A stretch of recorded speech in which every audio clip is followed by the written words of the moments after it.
The day Mae Garner buried her father in the red Oklahoma dust, she swore she would not cry in front of strangers, and she did not even when the preacher stumbled over his own words, and the wind scattered the wildflowers she had placed on the mound before the last shovelful of earth had settled. It was the summer of 1878, and the Oklahoma Territory was not a forgiving place for a woman alone.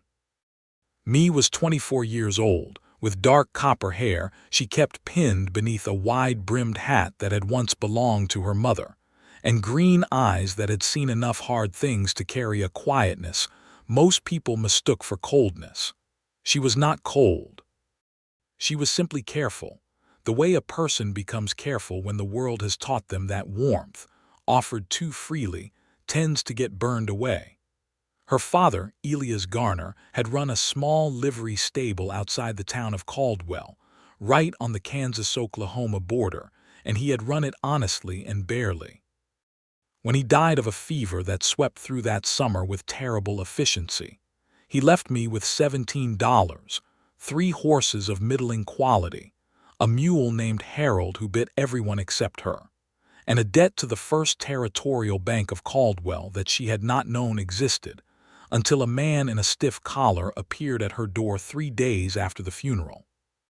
The debt was $140, which might as well have been $1,000. The bank gave her 60 days to settle it or surrender the property. Mae stood in the livery stable that evening, listening to Harold chew in the corner, and she thought about her options with the same practical thoroughness her father had always admired in her. She could sell the horses.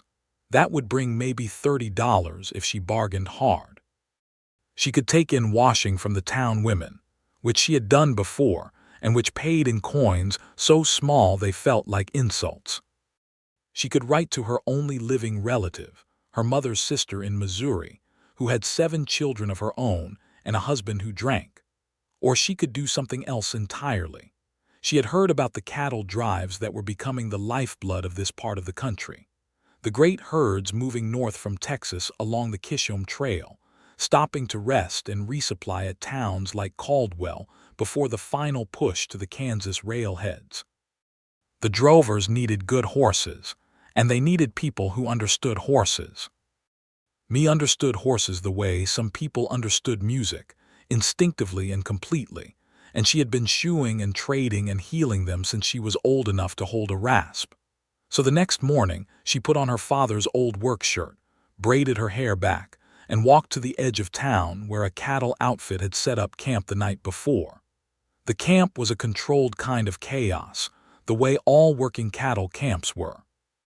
Bedrolls scattered around a central fire, a chuck wagon presided over by a small, angry man with a beard, horses picketed in a long line, and somewhere in the background, the low, restless sound of several hundred longhorn cattle who did not want to be anywhere near any of this. Mae counted at least a dozen cowboys in various states of wakefulness, most of them young, most of them dusty, and all of them stopping what they were doing to look at her when she walked in. She was accustomed to being looked at. She simply kept walking until she reached the man who had the bearing of authority, a weathered fellow of about 50 who was consulting a folded map near the chuck wagon. "I need work," she said. He looked up. His name was Court Waverly, and he was the trail boss, and he was the kind of man who assessed things quickly because his livelihood depended on it. He looked at me the way he might look at a horse offered for sale, not unkindly but with no illusions either. "This is trail work, miss. I know what it is. I run the livery on the East Road. I can shoe horses, treat thrush and laminitis, splint a leg well enough to get an animal to the next town. I saw 2 of your horses favoring on their left forelegs when you came through yesterday. That made him look at her differently. You saw that from the road. I notice horses." He was quiet for a moment. Then he glanced past her at someone behind her and gave a small nod. "Talk to my head drover. He makes the decisions about the horses." She turned around, and that was when she saw Benjamin Hadley for the first time. He had come up behind her without making a sound, which she later learned was simply how he moved, quietly and with purpose, without any of the theatrical swagger that so many young cowboys affected to make themselves seem bigger than they were. He was 27, tall and lean, with the particular kind of lean that comes from actual work rather than lack of eating, with dark brown hair pushed back under a battered hat and eyes that were a shade of dark amber she had never seen before, like honey held up against firelight. There was a long-healed scar along his jaw that she noticed, and then deliberately stopped noticing, because it was none of her business. "Benjamin Hadley," he said, and offered his hand the way he would offer it to any person, without hesitation or condescension. "Mae Garner." She shook it. He had a firm handshake and calloused palms, and he did not hold on a moment longer than was appropriate. "You said you noticed two horses favoring. The bay and the roan both left 4. The bay's got a loose shoe on that foot and the roan's showing early signs of a bruised sole. Left untreated, the roan will be lame inside of a week." He was looking at her steadily. "Come have a look." She followed him to the picket line, and he brought her the roan first, holding the lead rope while she crouched and ran her hands down the horse's leg with practiced ease, feeling the heat in the hoof before she even picked up the foot. She picked it up, examined the sole, pressed at the frog until the horse flinched and shifted. "There," she said. "He needs to be shod on a leather pad for the next 2 weeks, something to cushion the impact, and he needs a poultice tonight to bring down the inflammation. Can you do that?" "I just said I could." Benjamin Hadley looked at her for a long moment. There was something in his expression she could not quite read, not skepticism exactly, more like the careful consideration of a man who had learned to judge people by what they did rather than what they said, and who was still in the process of making up his mind. "The outfit pays $1 a day for skilled help," he said. "Trail ends in Abilene. That's about 3 weeks out. $21. Not enough to settle the debt, but enough combined with what she might get for the horses to come very close, and she would still have the property while she was gone, the debt's deadline not yet reached. "I want $1.25, she said, "because I'm also going to fix your bay's shoe before we leave this morning, and I'll do it without equipment since I assume your farrier's tools are in the wagon." He almost smiled. It was a small and careful thing, barely there, but she saw it. "Deal," he said. That was how Mae Garner came to ride with the Waverly outfit in the summer of 1878, and how she came to exist in close daily proximity to Benjamin Hadley, which was something she had not particularly planned for. The first week on the trail was brutal in the uncomplicated way that physical labor is brutal, demanding and exhausting without pretension. Mae rose before dawn with the rest of the crew, worked through the heat of the day, fell into her bedroll after dark with the satisfying emptiness of genuine tiredness. She tended the horses, all 16 of them belonging to the outfit, with the same methodical care she had given to her father's animals.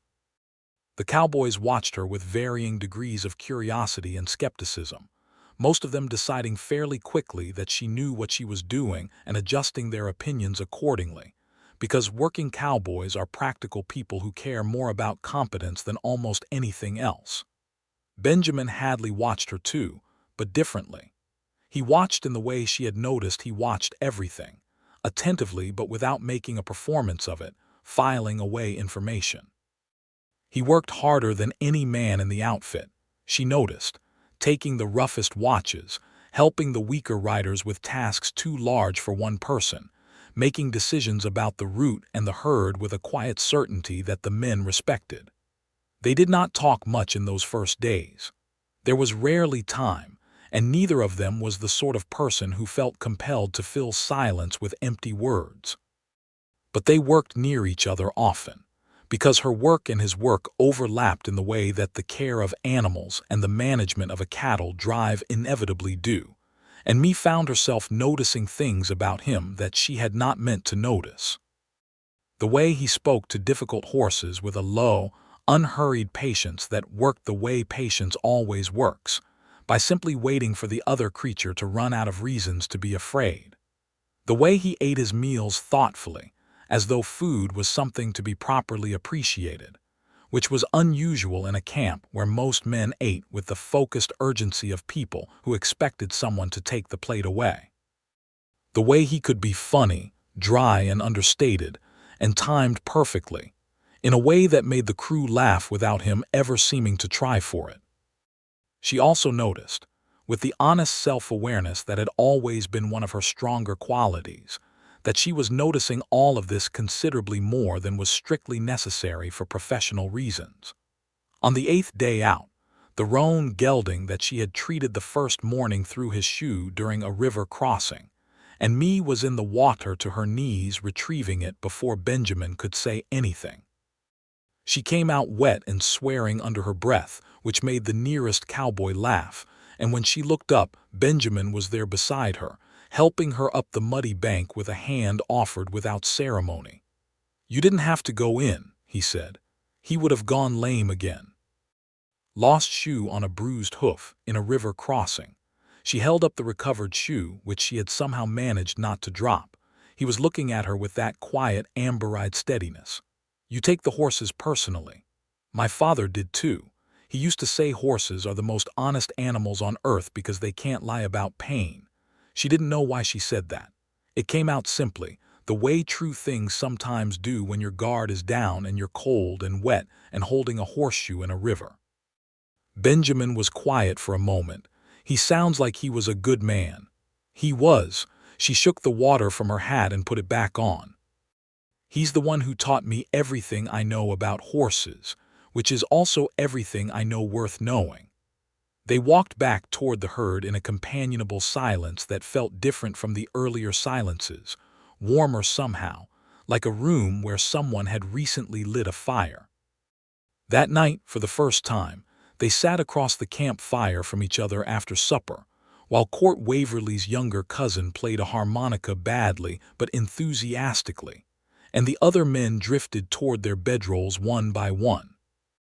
Mae stayed because the fire was warm and she was not sleepy yet, and Benjamin stayed because apparently he was not sleepy yet either, and eventually they were the only two left sitting there, with the harmonica player having given up around the time of his third song and the cattle making their quiet nighttime sounds in the dark. "Where are you from?" she asked. It was a natural question out here where almost everyone was from somewhere else. "East Texas originally," he said. "Town called Jefferson. Left when I was 16. Why?" He looked at the fire for a moment. "My father was a difficult man," he said, which was the kind of answer that tells you everything and nothing at once. "I wanted to work with cattle and he wanted me to work in his store. We disagreed about it for long enough that eventually I just left." "Do you regret it?" "No," he said it without hesitation. "I regret that we never settled things between us before he died. He went 3 years after I left, and by the time I found out, it was too late to go back and say what needed saying." He paused. "But I don't regret the leaving itself. You can't stay somewhere that's making you smaller just because leaving is hard." Mae thought about that. She thought about her own father, who had never once tried to make her smaller, who had taught her to shoe horses and red land and stand straight in a world that frequently suggested she ought to fold. She felt, for a moment, the acute loneliness of his absence in a way that she had been holding at a careful distance for 2 weeks. "I miss my father," she said simply, because she was tired and the fire was warm, and Benjamin Hadley felt, unexpectedly, like someone it was safe to say a true thing to. "I know," he said. "I'm sorry," and that was all, but it was enough. They sat there a little longer in the quiet, and the fire burned down, and eventually they both went to their respective bedrolls, and Mae lay there looking at the stars with the peculiar, uncertain feeling of someone who has just discovered, without particularly wanting to, that the ground has shifted slightly beneath their feet. The second week on the trail brought different challenges. The weather turned mean for 3 days straight, a rolling Oklahoma storm that drenched everything and turned the ground to a sucking red mud that the cattle hated and the horses hated and the men hated, and which did not care about any of their opinions. Mae worked in the rain with the philosophical patience of someone who has worked in the rain many times before, but she developed a cough on the second day that she tried very hard to ignore because there was no time for being sick on a cattle drive. Benjamin noticed on the evening of the second day. He appeared at her side with a cup of something hot that turned out to be a ginger and honey concoction that the cook kept for exactly this situation, and he handed it to her without comment while she was checking on the horses after supper. "I'm fine," she said. "I know," he said. "Drink it anyway." She drank it. It helped, and she didn't thank him because they had arrived at a point in their acquaintance where gestures like this did not require formal acknowledgement, which was its own kind of intimacy that neither of them was quite ready to name yet. On the third rainy day, a crisis that had been building in the herd since the storm began finally broke.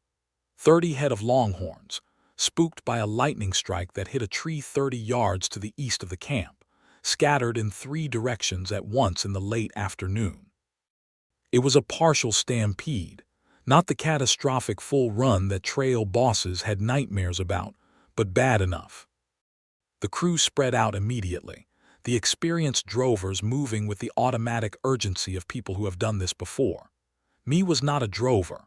Her job was the horses.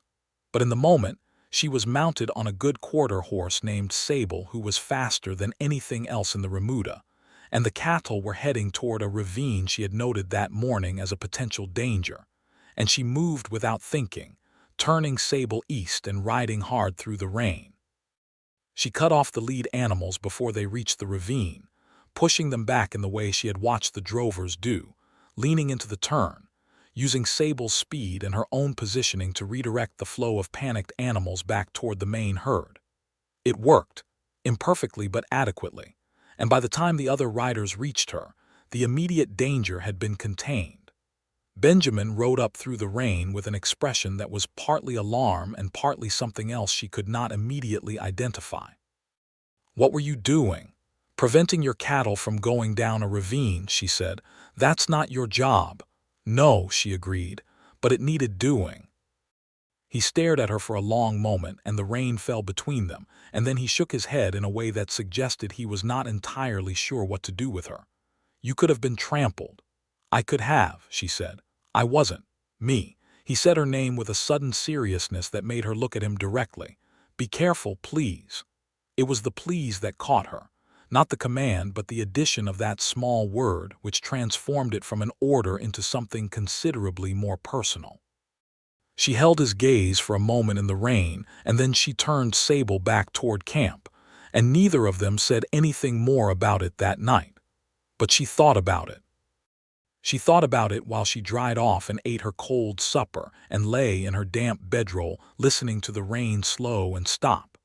She thought about the way her name had sounded in his mouth, not shortened or adjusted the way people sometimes did with women's names as a way of diminishing them, but fully itself, Mae, 2 letters that had never sounded particularly significant to her before.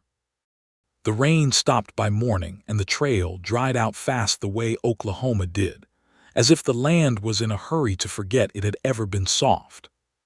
The third week brought better weather and a different kind of tension, the tension of knowing that the drive was nearly over, that Abilene was close, that the particular world of this outfit moving across this landscape would dissolve back into ordinary life soon. Mae had stopped thinking about the debt with the anxious preoccupation that had consumed her in the weeks before the drive. She thought about it, but with the steadiness of someone who has a plan and is executing it. She would have her wages, and she would sell 2 of the 3 horses, and she would negotiate with the bank if the sum still fell short, because she had learned from her father that you negotiate from honesty, and you do not give up until all the options are genuinely exhausted.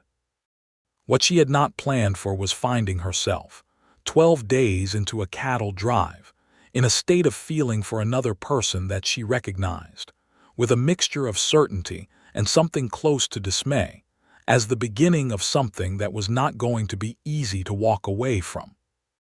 She was not a romantic in the way that some women she had known were romantic, filling their heads with notions about love that had little to do with the actual texture of shared daily life. She believed in love. She simply believed it was made of practical things, of showing up, of honesty, of choosing to be present to another person's reality. And it was precisely because she believed in these practical things that what was happening between her and Benjamin Hadley was impossible to dismiss. Because everything she had seen him do in the past 2 weeks had been real and practical and consistent, and that was considerably more dangerous to her peace of mind than poetry would have been. It was on the 14th day that things shifted in a way that could no longer be quietly set aside. They had ridden out together in the early morning to check the western perimeter of the herd, a task that often fell to the two of them by habit and convenience, and they were riding back through a stretch of prairie that was doing something magnificent with the early light, the grass silver and gold at the same time, the sky just becoming blue after a sunrise that had been orange and pink and brief. Mae pulled Sable up for a moment because the view was too good to ride through without acknowledging it. Benjamin stopped beside her. They sat there on their horses looking at it. "I've been on this trail 8 times," he said quietly, "and it still does this." "Does what?" "Makes the world seem like it's trying to say something important and you're just not quite able to hear it." She turned to look at him. He was looking at the horizon, and the early light was on his face, and he looked in that moment like someone who had been thinking about something for a long time and was very close to saying it. She felt her heart, which was an organ she generally kept on a fairly tight schedule, do something irregular and unhelpful. "Benjamin," she said. "Me." He turned to look at her at the same moment she said his name. They were very close, horses side by side, and the prairie was enormous and quiet around them, and she could see the amber in his eyes clearly in the morning light. He did not say anything else immediately. Neither did she. They looked at each other for a long-held moment in which a great deal was communicated without any words at all, the way these things often work between people who have been paying close attention to each other. "I don't know what happens when we reach Abilene," he said finally. His voice was careful but not, she noticed, carefully neutral. There was something in it that was not neutral at all. "What do you mean?" "I mean that I have been thinking about what happens when we reach Abilene and the drive is over and the crew scatters and you go back to Caldwell. And I find that I do not particularly want that to happen, and I don't know what to do with that information." Mae looked at the horizon. She looked back at him. She was, as a general rule, an honest person, and being honest right now felt both terrifying and completely necessary. "I don't particularly want that to happen either," she said. He exhaled slowly. "All right," he said, "all right." And then, carefully, the way he did everything, he reached across the space between them and took her hand, which was resting on the saddle horn, and held it in both of his. And they sat like that on their horses in the Oklahoma morning light for a long, quiet moment that Mae knew she would remember for the rest of her life. They rode back to camp holding their own horses' reins, but somehow changed. The way the landscape is changed by a storm, rearranged into a new configuration that has its own logic and rightness. What followed was 3 days of a different kind of closeness, acknowledged now rather than carefully avoided, a closeness made of riding together and talking, really talking, in the way that people do when they have decided to let each other in. She told him about her father and the livery and the debt and the 60-day clock that was ticking. He listened without offering unnecessary advice or false assurance, which she appreciated enormously. He told her about his years on the trail, 5 years of cattle drives that had taken him from Texas to Kansas and back again, about the things he had seen and the people he had known, and the fact that he had been saving money with a specific intention he had not yet fully acted on. "What intention?" she asked. "I want to run my own operation," he said. "Not trail work for someone else. My own land, my own cattle." He was quiet for a moment. "Somewhere in the Oklahoma territory, maybe. The unassigned lands up north are going to be opened up sooner or later. Good grazing land." Mae thought about this. She knew about the unassigned lands, the vast stretch of central Oklahoma that the government had been negotiating over for years, territory that settlers and speculators were already eyeing. The land that had been Indian territory for decades, territory that had been promised and then renegotiated, and then promised again in the shifting, often dishonest ways of federal Indian policy that she had grown up aware of, because you could not live in the Oklahoma Territory without being aware of it. "That land has a complicated history," she said honestly. "I know it," he said, and she could hear that he meant it. "The 5 civilized tribes and the other nations have already had too much taken from them by treaty and by force. I wouldn't touch land that belongs to anyone. But the unassigned lands are truly unoccupied, and if the government opens them legally, settling there isn't theft." She appreciated that he had thought about it, that it was not an issue he had simply waved aside. The injustices of how the West was being won, how land was being taken from peoples who had lived on it for generations through treaties that were broken almost as soon as they were signed, were visible to anyone who bothered to look, and she had always bothered to look. "What would you do on this land of yours?" she asked. "Raise cattle, good cattle, not just trail herds but breeding stock. Build something permanent." He looked at her sideways. "What about you? What do you want after the debt is settled?" "I want to keep the livery," she said. "I want to build it into something better than my father had. He was good, but he never had enough capital. I want to expand it, take on more trade, maybe train horses for the army contracts." She paused. "And I want to not be alone while I'm doing it." She said this last part simply, factually, the way she had learned to say true things, and she felt him look at her with a directness that was like being caught in full sunlight. "Me," he said. "I'm not proposing anything," she said quickly. "I'm simply being honest about what I want." "I know," he said. "I appreciate that about you, more than I can say." He was quiet for a moment. "I'm not proposing anything either, but I want to keep talking to you after Abilene. I want to know what happens next for you. I want to be part of knowing that." It was, she thought, the most exact and honest and carefully chosen expression of intention she had ever heard from any person, and it did something to her chest that she did not try to qualify or explain. "All right," she said. "All right." Abilene appeared on the 17th day like a promise the land had been building toward. The low buildings and the cattle pens, and the railroad tracks bright and jarring after weeks of pure prairie. The drive culminated in the organized chaos of delivery, counting and sorting and negotiating, which Court Waverly handled with the ease of long practice, while the crew waited and the cattle bellowed their objections to everything. Mae received her wages in silver coin, $21.25, and she folded them into the inside pocket of her coat and felt the weight of them with something close to relief. It was not enough to settle the debt outright, but with the horse sales, she calculated it would be very close. The outfit's business in Abilene took 2 days. There were horses to be rested and resupplied, men to be paid and released until the next drive, equipment to be checked and repaired. Mae occupied herself with final horse care and with visiting the town's livestock market to assess prices for what she planned to sell. Abilene in 1878 was past its wildest days, the years when it had been the end point of the original Kishom Trail and had accommodated with varying degrees of success the collision of cattlemen, gamblers, lawmen, and everyone else who had been drawn by the commerce and the chaos. It was quieter now, more settled, still rough, but with the roughness of a working town rather than a frontier one. On the second evening, Benjamin found her at the edge of the livestock pens where she had been watching a horse trader work, studying his methods. "I spoke to Court about the next drive," he said. She turned to look at him. "And there is no next drive. He's retiring. His wife has been after him for years and he's finally agreed." He said this carefully, as though the implications of it were something he was still working through. "So I'm looking at a different situation than I expected."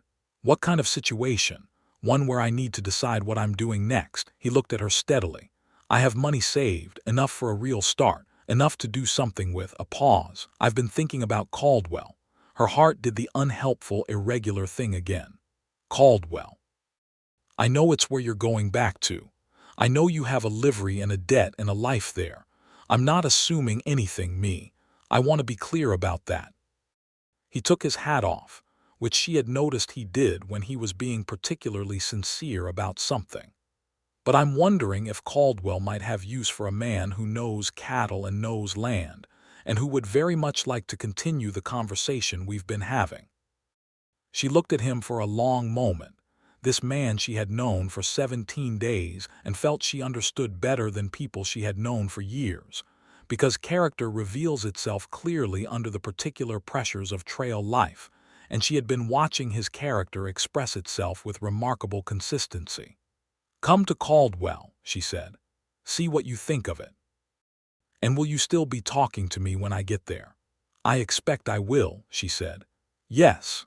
He put his hat back on and smiled at her, and it was the first time she had seen him smile fully and without reservation, and it was a remarkable thing to see. They rode back to Caldwell together, along with 2 of the other drovers who were heading in the same direction. It was a 3-day ride, easier than the drive, just 4 people and their horses on familiar roads, and Mae found herself happier than she had been in months, which she had not particularly expected. On the 2nd day of the return ride, they passed through a stretch of prairie that was home to a Kiowa camp they could see in the distance, the hide tippies and the horse herd visible against the afternoon sky. Mae had grown up knowing Kiowa people, had traded with them at her father's livery, had held a civil relationship with them, the way most people in the region did, even as the larger story of federal policy and military pressure made that civility increasingly complicated. "My father had a Kiowa man come to the livery once with a horse that had a broken leg," she said, riding beside Benjamin. "Everyone told him to shoot the animal. My father spent 6 weeks nursing that horse back. The man came back and paid for it, and they traded regularly after that for years." "Good trade is good trade," Benjamin said. "People are people. I've seen a lot of men out here who treat the Indian nations like they're not, and it's ugly and it's wrong." She looked at him. "You mean that?" "I mean everything I say," he said simply. "I figure there's no point in saying things you don't mean. Wastes everybody's time." She thought about this as they rode, about what it meant to build a life with a person like that, a person for whom honesty was not a policy but simply a way of being. It was what her father had been. It was what she tried to be. And finding it in someone else, finding it clearly and without ambiguity, was something she had not known she was looking for until she found it. They arrived in Caldwell on a Thursday afternoon in late August, the town doing its usual late summer business, wagon traffic and foot traffic and the distant sound of the blacksmith's hammer. Mae felt something loosen in her chest when she saw the livery, still standing, still hers, Harold the mule visible through the open doors being precisely as uncooperative as usual. The first order of business was the bank. She went the following morning with her wages and the proceeds from selling 2 horses, which had come to $28 combined, for a total of $49.25, still nearly $100 short of what was needed. The bank manager, a thin man named Oswald Price who wore his suits in a way that suggested he thought they conferred more authority than they actually did, looked at her money and told her she was still short, and that the deadline was in 11 days and that unfortunately the bank's position had not changed. "What if I can bring you the full amount before the deadline?" Mae asked. "Then your debt is settled," he said. "But I will tell you, Miss Garner, that the bank has already had an inquiry from a buyer who is interested in the property." She looked at him carefully. "Who?" "I am not at liberty to say." She walked out into the Caldwell Street feeling the particular anger of someone who suspects they are being maneuvered and cannot yet prove it, and she nearly walked directly into Benjamin, who had come to meet her and could read her face immediately. "What happened?" he asked. She told him. He listened without interrupting, and when she was done, he was quiet for a moment. "Someone wants to buy the property," he said, "apparently, and you have 11 days to come up with the rest." $91, she said. "I have some additional horses to sell, maybe another 15. The rest I don't have." He looked at her steadily. "I have it," he said. "Benjamin, not as charity," he said immediately, because he knew her well enough already to know that this was the word that would have ended the conversation. "As a loan at whatever rate you think is fair, to be repaid when the livery is on sound footing." "That's all your savings," she said. "Not all. I'd have enough left to work from." He held her gaze. "Me, I want to be here. I said that in Abilene and I meant it. Let me be useful while I'm being here. Let me help." She looked at him for a long moment on the main street of Caldwell, with the August heat pressing down and Harold the mule making an unhelpful noise in the distance. She thought about pride, and she thought about practicality, and she thought about what her father would say, and what he would say, she was fairly certain, was that accepting help from a person whose judgment and character you trust is not weakness but wisdom. 2%, she said. "Repaid within 2 years." 1.5, he said. "And 3 years." "You're building something." 2 years, she said, "and thank you." They shook hands on it, there in the middle of the street, and then he offered her his arm and she took it, and they walked back to the livery together. The debt was settled the next morning. Oswald Price counted the money twice, which me found insulting and Benjamin found amusing, and at the end he produced a receipt and a release of lien, and me walked out of the First Territorial Bank of Caldwell as the unencumbered owner of the Garner livery, which felt like pulling a stone out of her boot that she had been walking on for 2 months. The person who had been interested in buying the property, it emerged through town gossip within a week, was a land speculator named Dobbs, who had been buying up distressed properties in the area and reselling them at a profit, a practice that was entirely legal and entirely repugnant to me, and whose interest in the livery had apparently been contingent on the debt forcing a sale that was now not going to happen. This pleased her considerably. Benjamin found lodgings at the town's boarding house, a clean and reasonably priced arrangement run by a widow named Mrs. Feeney, who fed her boarders a genuine supper every evening and asked no questions she wasn't entitled to ask. He set about making himself useful in Caldwell with the same quiet purposefulness he had shown on the trail, talking to ranchers in the area about cattle, learning the local land, helping me at the livery in the mornings when there was work that needed 2 sets of hands. Caldwell was not entirely sure what to make of him. It was a small enough town that a newcomer was noticed and assessed, and Benjamin submitted to this process with an equanimity that me found impressive, answering questions honestly and not overselling himself, and letting his work speak in the way that work always speaks more convincingly than words.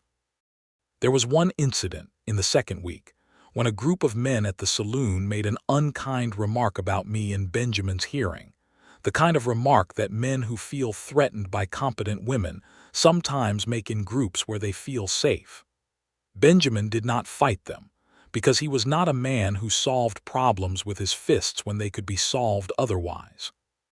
He simply looked at the man who had spoken and said, very quietly, that he was going to ask him to reconsider, and something in the way he said it, the absolute stillness of it, the absence of any theatrical anger, made the man reconsider loudly and in public, which was considerably more satisfying for all concerned. Me heard about this from Mrs. Feeney, who had heard it from someone who had been there, and she brought it up with Benjamin the next morning in the livery while they were working. "You didn't have to do that," she said. "I know," he said. "I wanted to." She looked at him over the back of the horse she was examining. "You are, I think, a genuinely good man." He looked slightly uncomfortable, which she found endearing. "I'm a reasonably decent one most days." "Don't argue with me," she said, and went back to work. And he did not argue, but she could hear him smile, which was something she had learned she could do, hear the difference in how he breathed when he was smiling, and this particular skill was one she chose not to analyze too closely. September came in warm and then changed its mind abruptly, bringing crisp mornings and evenings that turned cold fast. The livery's business picked up with the autumn, ranchers bringing horses in for shoeing before winter, and me was busy in the way she liked to be busy, usefully and with tangible results. She hired a boy named Tommy Briggs to help with the mucking out and general maintenance, a 12-year-old with a quick mind and an already obvious gift for horses, and teaching him felt like something her father might have done, something that connected backward to her own beginning in this work. Benjamin, in the meantime, had put his plan in motion. He had found a rancher named Aldrich who was willing to sell a small parcel of land southeast of Caldwell, at a price that Benjamin's savings could accommodate, 40 acres with good grass and a creek, and a modest but sound house that needed work. He had also negotiated a deal to purchase a small starter herd, 12 cattle to begin with, which he intended to build from over the next several years. He told me about the land over supper one evening at Mrs. Feeney's, where me had taken to eating on the evenings when the boarding house cook made pot roast because it was the best pot roast in the county and she was not above admitting this. 40 acres, she said. That's a solid start. It's a beginning, he said. The house needs a new roof and the fence line on the north side is down, but the land is good. He paused, in the way he paused when he was about to say something that mattered. I'd like you to come and see it. She went on Saturday morning, riding out with him in the cool October air, Harold the mule staying behind, and expressing his opinion of being left behind in his usual communicative fashion. The property was everything Benjamin had described, modest and practical, and with the particular quality that good land has, a sense of potential of things that could be grown and built and sustained. The house was small, 2 rooms with a sleeping loft, solid in its bones despite the neglected roof.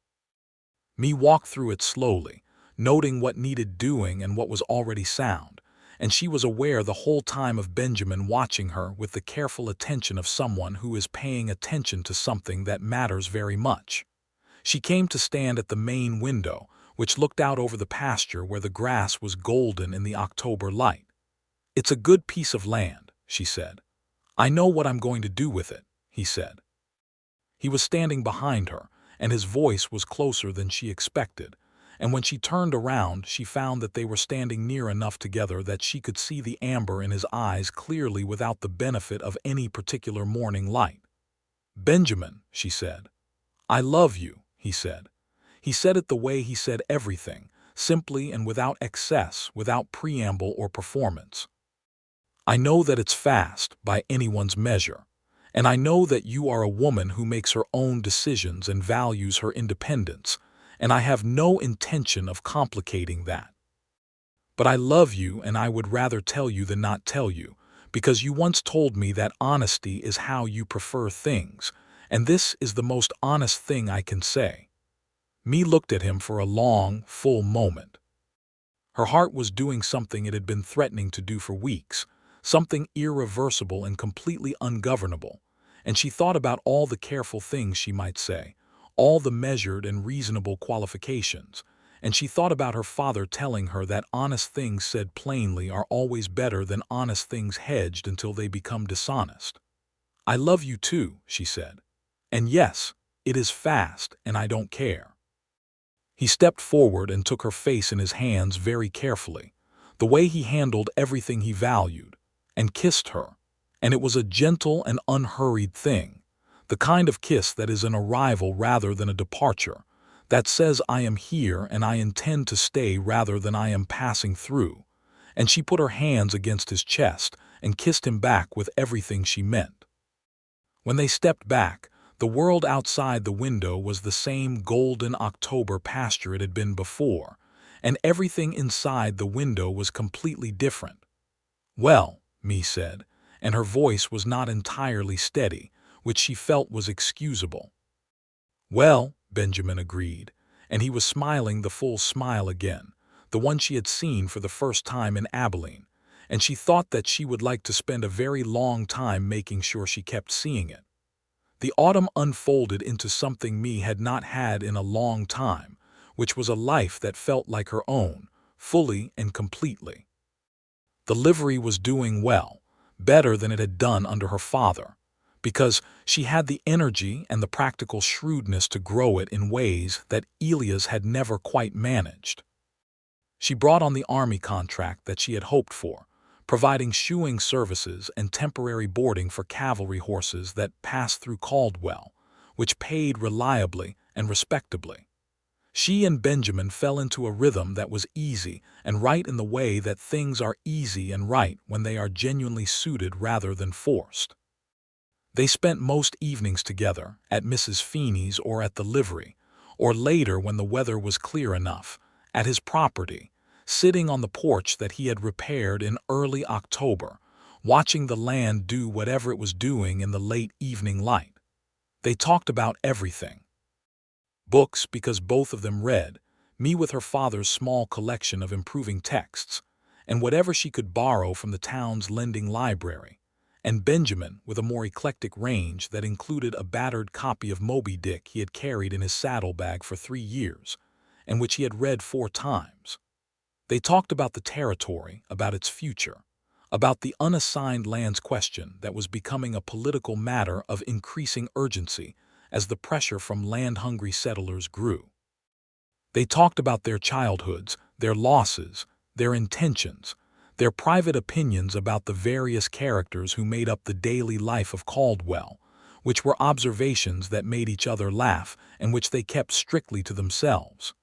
He proposed to her in November, on a Sunday afternoon, at the livery, which was where she was most herself, and which she therefore later said was exactly the right place for it. He had a ring, simple and silver, that he had ordered from a jeweler in Abilene, and he knelt on one knee in the straw beside the stall where Harold was eating, which Harold found completely uninteresting, and which me found absolutely perfect. "Mae Garner," he said, "will you marry me?" "Yes," she said, without any hesitation at all. "Get up off the floor." He got up, laughing, and put the ring on her finger and kissed her, and Harold made a disapproving sound that they both ignored. They were married in January of 1879 in the Caldwell church, which was a small building that nevertheless managed to hold most of the town because word had gotten around and people generally like a wedding. Tommy Briggs was there looking scrubbed and uncomfortable in his good shirt. Mrs. Feeney wept with a complete lack of embarrassment. Court Waverley, who had gotten word somehow and ridden 2 days to be there, stood in the back of the church looking satisfied with himself in a way that suggested he felt some credit was owed to him for the whole arrangement. Me wore a dress of deep blue wool that she had made herself, which took 3 weeks and the involuntary assistance of every woman in the boarding house during the fitting stages. And she kept her hair loose, which she rarely did. And she thought she had never in her life felt so completely and unreservedly herself as she did walking down the aisle of that small church toward Benjamin, who was standing at the front with his hat in his hands and an expression of such open and undisguised happiness that it made something in her chest expand until she thought her ribs might not contain it. The preacher was better at his work than the one who had buried her father, which she noted privately, and the ceremony was simple and the vows were sincere. And when Benjamin said she believed every word because she had been watching him live by exactly those words for 4 months already. After the wedding, they had supper at the hotel dining room, the closest thing Caldwell had to a celebratory venue, with Court Waverley and Mrs. Feeney and a handful of friends they had made in the town, and then they went home, to Benjamin's house, which was now their house, and which had a new roof and repaired fence lines and a kitchen garden that was sleeping under the January frost waiting for spring. The first year of marriage was everything Me had hoped it would be, and several things she had not thought to hope for because she had not known they were possible. It was the ordinary fabric of a shared life, which is neither glamorous nor dull, but something better than either, warm and purposeful and punctuated by moments of happiness that arrived without warning. The livery expanded in the spring, adding 2 new stalls and a proper smithing shed that Me had wanted since the beginning, which allowed her to take on more significant horsework and to hire a part-time farrier to handle the overflow. Tommy Briggs, who turned 13 in March, had developed into a genuine asset, with a way with difficult horses that reminded Me so strongly of her father that it sometimes caught her off guard. Benjamin's cattle operation grew steadily, the 12 head becoming 25 by summer, and the land, properly managed, producing exactly the quality of pasture he had recognized in it. He had a natural gift for cattle breeding, a patience for the long view that most people who wanted quick results did not possess, and he was already developing a reputation among the local ranchers for good stock and honest dealing. In the evenings, on the porch, they still talked and read and sat in the comfortable quiet of people who have nothing to prove to each other. Mee had never been a person who feared silence, but she had sometimes, in the years of being alone, felt that silence as a kind of absence. Now it was not an absence but a presence, warm and inhabited. In the autumn of 1879, Mee discovered she was going to have a child. She told Benjamin on a Thursday evening, while he was trying to fix a latch on the kitchen door that had been annoying them both for a week. And he went so still, when she said it, that for a moment she thought something had gone wrong with him. Then he turned around and looked at her with an expression that she had no word for, something that was wonder and love and something almost like reverence. And he crossed the kitchen in 2 strides and held her face in his hands and kissed her forehead, and then her cheeks, and then her mouth. And then he held her for a long time in the kitchen doorway with the October wind coming through the faulty latch, and neither of them remotely caring. "A child," he said. "In the spring, I think," she said. "April or May. Are you well?" "I'm perfectly well," she said. "I'm also going to be shoeing horses until I can't any more, so don't imagine I'm going to start lying down." "I wouldn't dare imagine that," he said, and he was laughing and she was laughing, and the kitchen latch continued to fail at its function, and they did not fix it for another 2 weeks. Their son was born in May of 1880, a healthy and opinionated boy who arrived after a labor that Mee handled with the same practical determination she brought to everything, and who announced himself to the world at 4 in the morning, with a voice considerably larger than his small body suggested was possible. Benjamin held him with the careful, slightly awestruck manner of a person holding something extraordinary and slightly unbelievable. "Elias," Mee said. It was the name she had decided on. Benjamin had agreed immediately without pretense. "Elias Benjamin Hadley," he said. "Hello." The baby looked at him with the unfocused intensity of newborns and made a sound that was not language but was unambiguously communicative. "He's talking already," Benjamin said seriously. "He's hungry," Mee said. "Give him to me." The town of Caldwell welcomed Elias with the warmth of a community that had come to think of the Hadleys as its own. Mrs. Feeney, arriving with a beef pie the day after the birth, and Tommy Briggs appearing at the livery the following morning to work an extra shift without being asked, because he had correctly assessed that Mee would be back at work within the week and would need the support. She was back at work within 10 days, Elias in a cradle in the livery office that Benjamin had built, supervised by whatever combination of Mee and Tommy, and occasionally Benjamin himself, was available, while she resumed her usual work with the easy authority of a woman who has never accepted the proposition that competence and motherhood are incompatible. The following years layered themselves over each other with the richness of lives being well lived.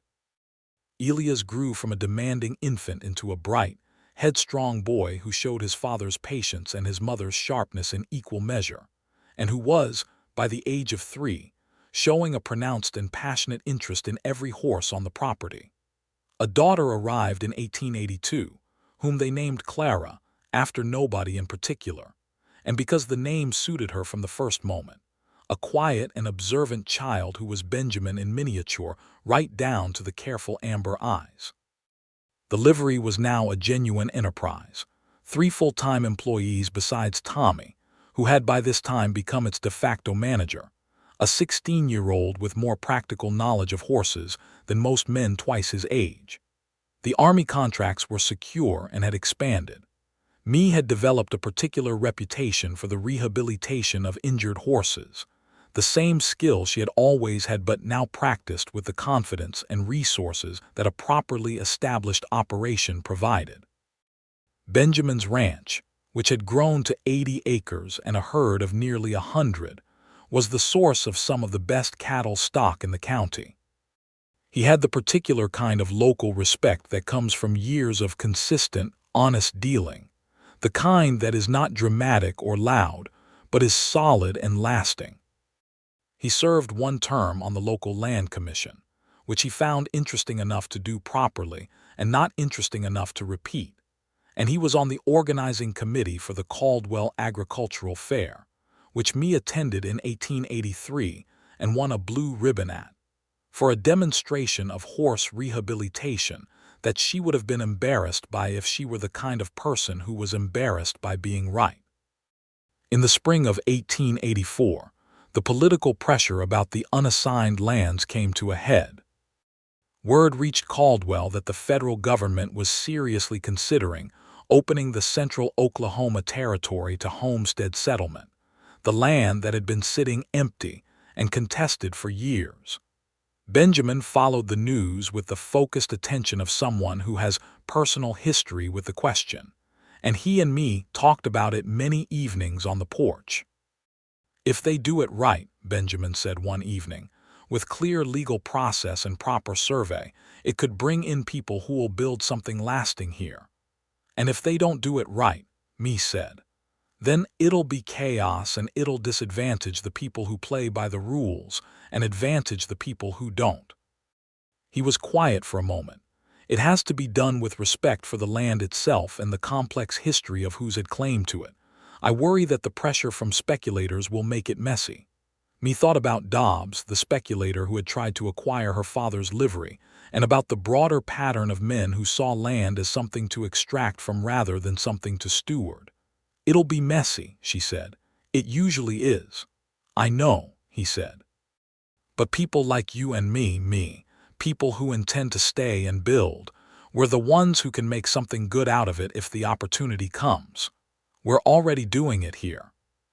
She looked at him in the evening light, this man who had ridden into her life like a piece of good luck she had not known enough to ask for, who had come to Caldwell with his savings and his cattle knowledge and his amber eyes and his habit of saying exactly what he meant, and who had become, in 5 years, so woven into the fabric of her life that she could not imagine the texture of any day without him. "We are doing it here," she said. "We really are." He reached over and took her hand, the way he had on horseback in the Oklahoma morning that first time, and held it on the porch railing while the May evening settled around them, and Elia's voice could be heard inside arguing with Clara about something that was probably horses. The spring of 1884 brought one more thing, which was news from Benjamin's older sister in Texas, a woman named Ruth who had maintained careful, periodic contact with her brother over the years despite the distance. Ruth wrote that she and her husband were in difficulty, a failed harvest and a debt not unlike the one Mae had faced 6 years ago, and did Benjamin know of any opportunities in the territory? Mae read the letter over Benjamin's shoulder at the kitchen table. "Write back and tell her to come," she said immediately. He looked at her. "You don't know her. I know she's your sister and she's in trouble." She met his eyes. "And I know that the Aldrich property on the South Road is available because Mr. Aldrich is moving back to Missouri, and I heard it from Mrs. Feeney yesterday, which means you heard it from me first." She folded the letter carefully. "Write back and tell her to come. We'll help them get started. That's what we do here." He took the letter from her, and then he took her hand, and he held it the way he always held it, carefully and completely. "Mae Garner Hadley," he said. "That's me," she said. "You are the best thing that ever happened to me. I want to say that clearly so there is no ambiguity." She looked at him steadily, this man who had never given her any reason to doubt him, not once, not in 6 years, who had showed up every single morning and been exactly who he said he was. She felt, with the full knowledge of everything she had built and survived and loved, a happiness that was not fragile or conditional but deep and permanent, the kind that is made of time and choice and real, honest knowing. "You are the best thing that ever happened to me too," she said.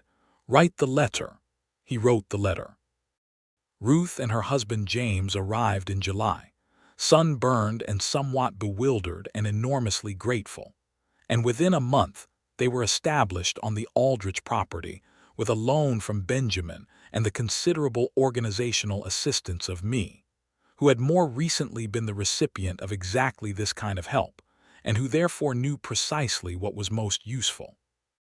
Elias, at 4 years old, decided within 3 days that his Aunt Ruth was the most interesting adult he had yet encountered, which Ruth found both flattering and slightly exhausting. Clara, at 2, was reserved about the whole business and expressed her opinion through a series of thoughtful silences that Ruth described in a letter to her friend back in Texas as more evaluating than any child's silence she had ever encountered. The summer was busy and warm and full of the good kind of noise that comes from a life that has enough people in it. The livery was expanding again, a third building to house the growing demand for horse training services, and Tommy Briggs, 17 now and already growing into a young man who knew his own worth, was being paid accordingly and being taught accordingly, because me had decided long ago that good people deserved to be invested in. On a Thursday evening in late August, the heat finally breaking after a week of it, me sat on the porch of the house with a glass of well water and watched Benjamin come in from the cattle pasture, walking with the easy, unhurried stride that she associated with him specifically, the stride of a man who is comfortable in his own body and in his own life. He saw her on the porch and raised a hand, and she raised hers back, and this small, entirely ordinary gesture of recognition between them contained, she thought, everything that mattered. He came up the porch steps and sat beside her, and she handed him the water glass without being asked, and he drank from it and handed it back. "Good evening," he said. "Good evening," she said. "How was the training session with the new horse?"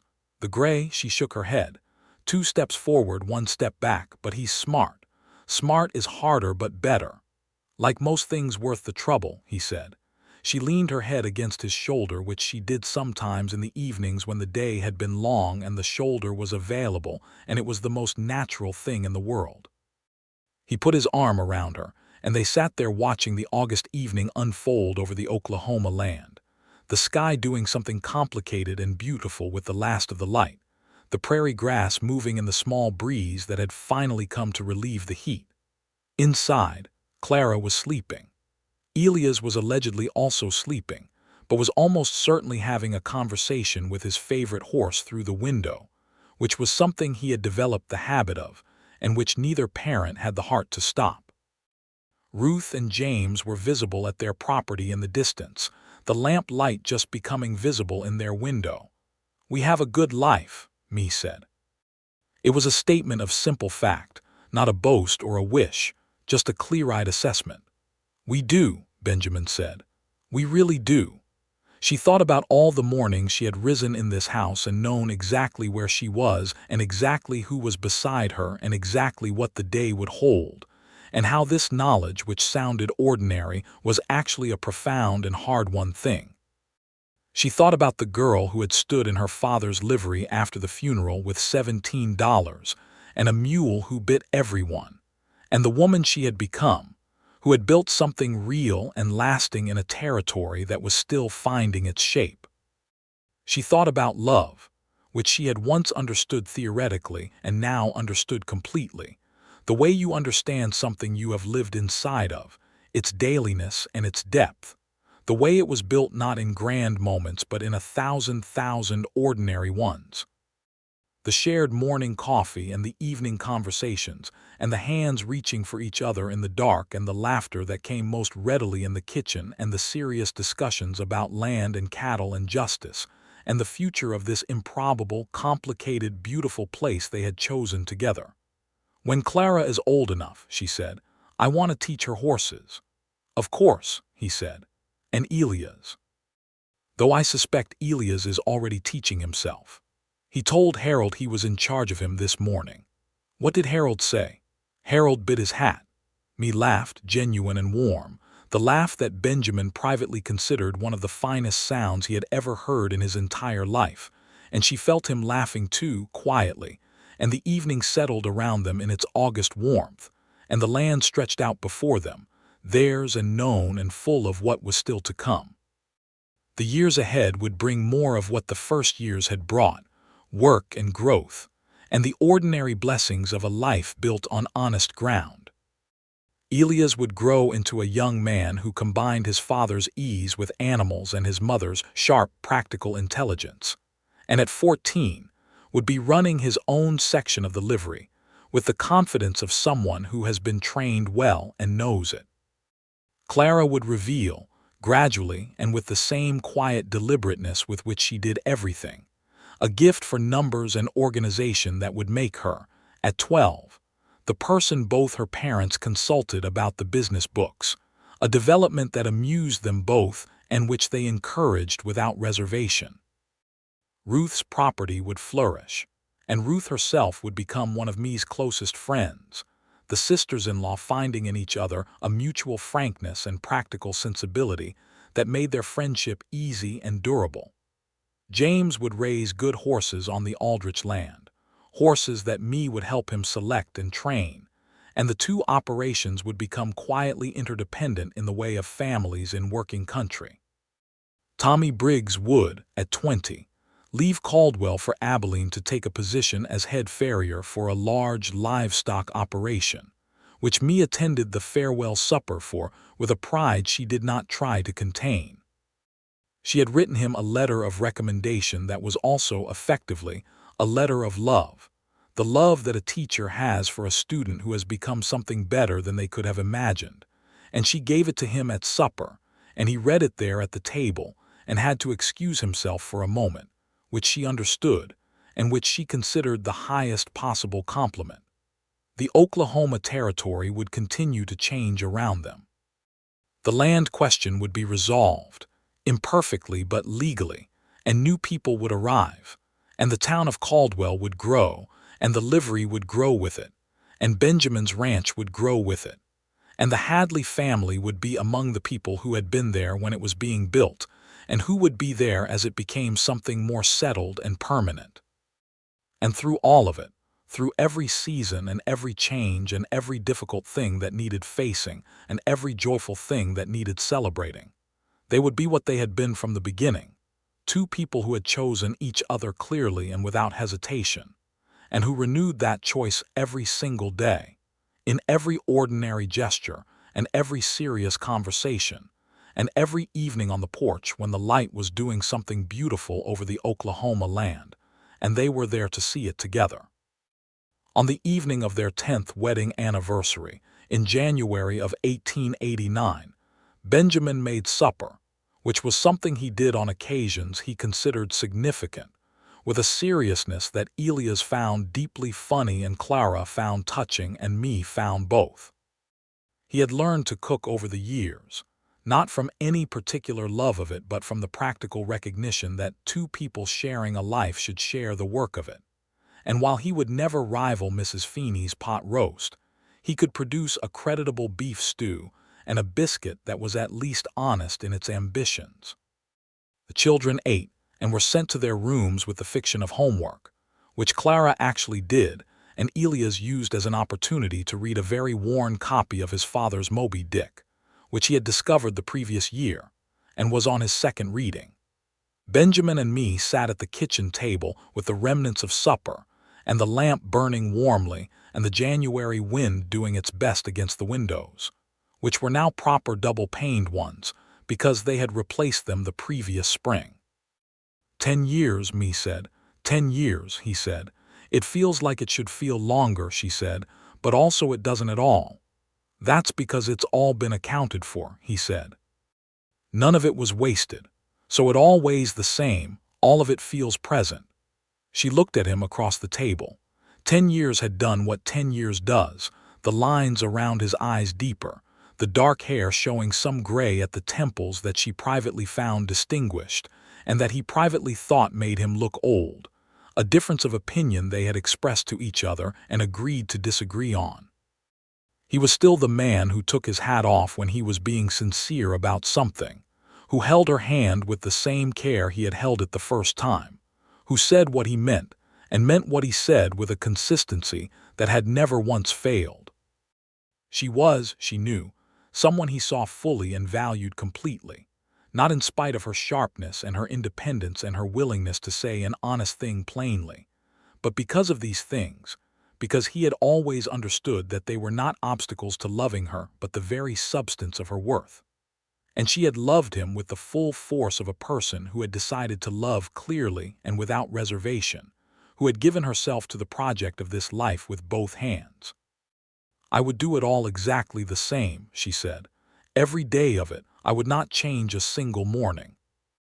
He reached across the table and took her hand, silver ring still on her finger, worn smooth now with years but still there, still exactly what it had always been. "Neither would I," he said. "Not one." The lamp burned, and the wind pressed at the windows and found them sound. And somewhere upstairs Elias was reading about a white whale and Clara was doing sums. And outside in the dark the land they had built their life on lay quiet under the January sky, solid and real and theirs. Every acre of it a testament to what two honest people can make when they choose each other without reservation and build on that choice, day by day, in all the ordinary extraordinary years that follow. Mae Garner Hadley held her husband's hand in the warm kitchen of the house they had made together, and the story of all they had built, the livery and the ranch and the children and the friends and the life, breathed around them in the lamplight, complete and whole and deeply, simply, entirely good.